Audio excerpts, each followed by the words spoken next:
The cat has progressed to the point where it needs another sewing. We have the first loop on the pin, the second loop on the pin, and we need to complete the sewing in order to hold the loops together. There is not a magic thread there, and I don't want to use a crochet hook. So another alternative is a Lazy Susan. A Lazy Susan has a wooden handle usually, and a needle probably, which has been bent into a J shape and glued into the wooden handle. The needle actually has an eye in it, just like a regular needle, and you're able to thread a thread into it. So please use a light colored thread so you don't have any worry about leaving anything behind, and a fairly strong thread, but not a thick thread. So to complete the sewing, we need first to remove the pin from the pinhole. After the pin has been removed, we need to place the end of the Lazy Susan into the loops.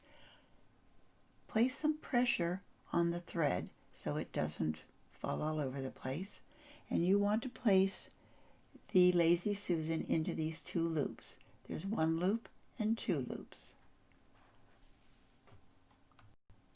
So I've placed the Lazy Susan into the two loops, trying to keep them in the same order. The next important thing is to create a space in the Lazy Susan between the threads. So I'm just going to pull these threads just a little bit. That gives me a place to put my bobbin into that loop. The next problem is the threads for the bobbin. I have my two threads here, and I've already placed 4 twists on the thread. I need to make sure the threads are long enough so that just like when I used the magic thread, I'm able to make a loop. So I'm going to place the first bobbin into, it would be the top bobbin, the top being it's on top of the other thread.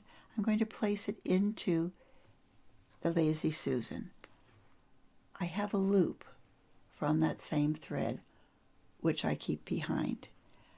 I like to pull the thread on the Lazy Susan so it's tight, which is what you just saw me do. I then take the handle of a Lazy Susan and I pull it up. That is assuming you don't have the other thread in the way. And you pull it up. As you can see, I have a loop on the left which came from that bobbin. I can now place the other bobbin into that loop, and I like to pull it straight. The Lazy Susan is still attached to that loop, but I've gone through it so I can pull the thread out. I now have the loop and the straight thread. I pull in the loop, and I now have it sewn. I like the Lazy Susan. Some people call it cheating.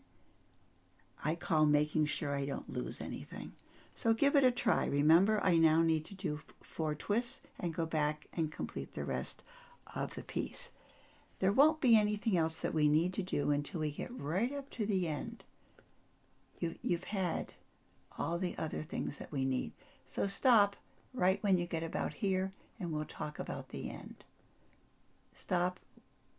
See, this is a gentle curve. As soon as you finish the gentle curve, please stop, and we'll do the final closure on the piece. Thank you.